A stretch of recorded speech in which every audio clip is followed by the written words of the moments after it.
Dr. Babasaheb Ambedkar, the father of the Indian Constitution. Dr. Babasaheb Ambedkar was born on 14th April 1891 in Mhau, Madhya Pradesh. His childhood name was Bhim Rao.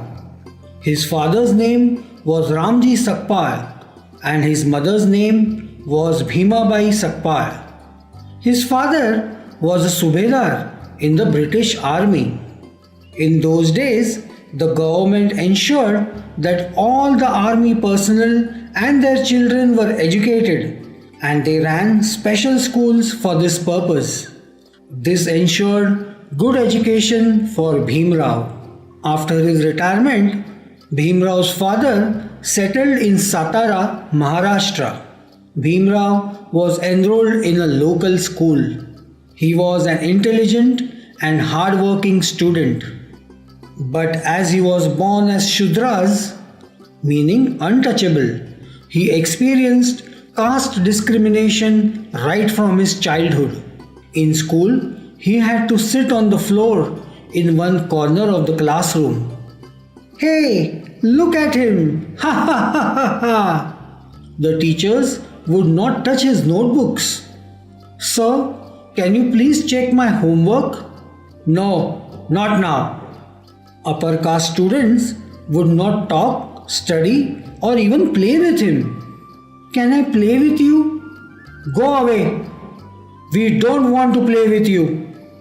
He was also not allowed to drink water from the vessel used by the upper class students. "Hey, what are you doing? You cannot drink water from this glass." Despite many difficulties, young Bhim Rao never lost heart. By the quality of his hard work, determination and commitment, he earned several scholarships to support his education. His teacher gave him the surname Ambedkar in school records.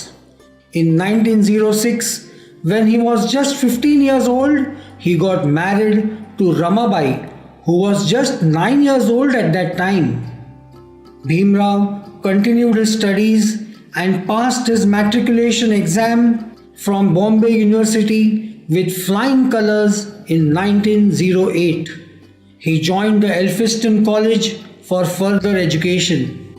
In 1912, he graduated in political science and economics from the Bombay University and got a job in Baroda. During a public ceremony, Dada Keluskar gifted him biography of Buddha. "Here, this is a small gift for you." "What is it, sir?" "It is the biography of Buddha. It will guide you to lead a successful life."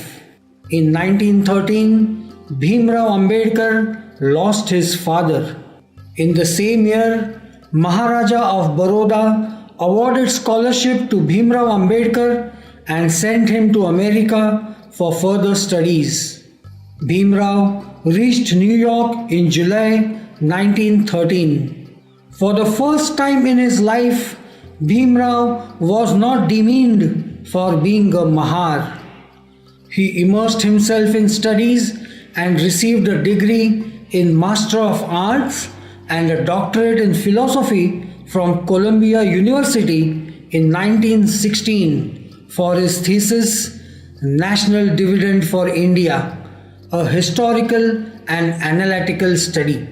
From America, Dr. Ambedkar proceeded to London to study economics and political science. But the Baroda government terminated his scholarship and called him back.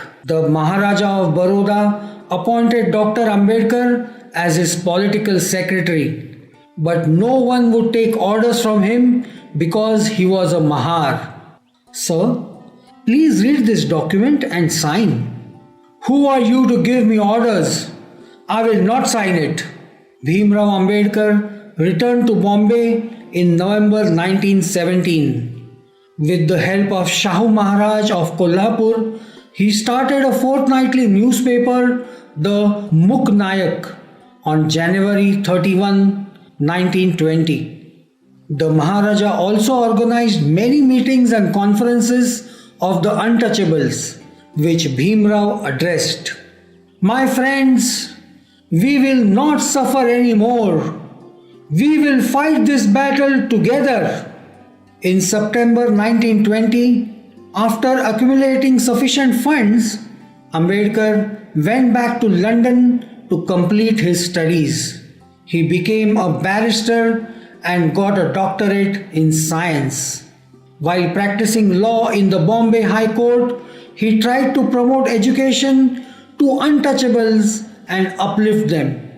During that period, Shudras were not allowed to drink water used by the upper caste people and were also not allowed to enter the temples.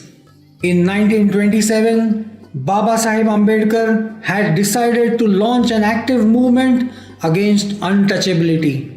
He began with public marches to open up public drinking water resources and led a satyagraha in Mahad. The public drinking water should be made open to all. We will not suffer anymore. He also began the struggle for the right to enter the temples and led Kalaram Temple Satyagraha in Nasik. Even we have the right to enter the temples. Let us fight this together. Dr. Ambedkar attended all the 3 round-table conferences in London and forcefully argued for the welfare of the untouchables. In 1937, Dr. Ambedkar introduced a bill to abolish the Khoti system of land tenure in Konkan region and the Mahar, Vatan system of working for the government as slaves. A clause of the agrarian bill referred to the depressed classes as Harijans or people of God.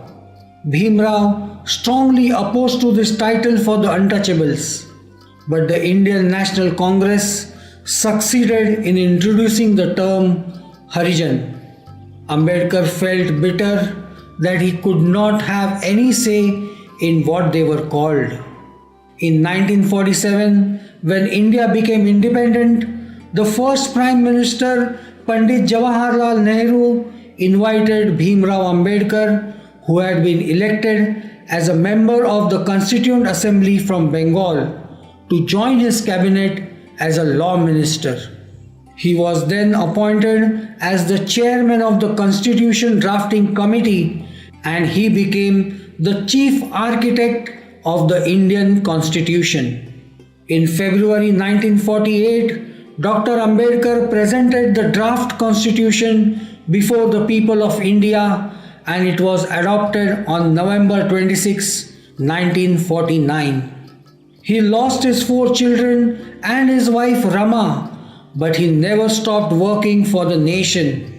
On 14th October 1956, he and his second wife Savita Ambedkar converted themselves to Buddhism at Diksha Bhumi in Nagpur. He proceeded to convert about 5 lakh of his supporters to Buddhism. After the completion of his book, Buddha and his Dhamma, Dr. Baba Sahib Ambedkar died on 6th December 1956 at his home in New Delhi. That day is called Mahaparinirvan Din, which is considered as one of the saddest days for the nation. Dr. Baba Sahib Ambedkar will always be alive in our thoughts. I'm sure you enjoyed watching this video. Please click on the subscribe button to subscribe to our channel and watch more interesting videos.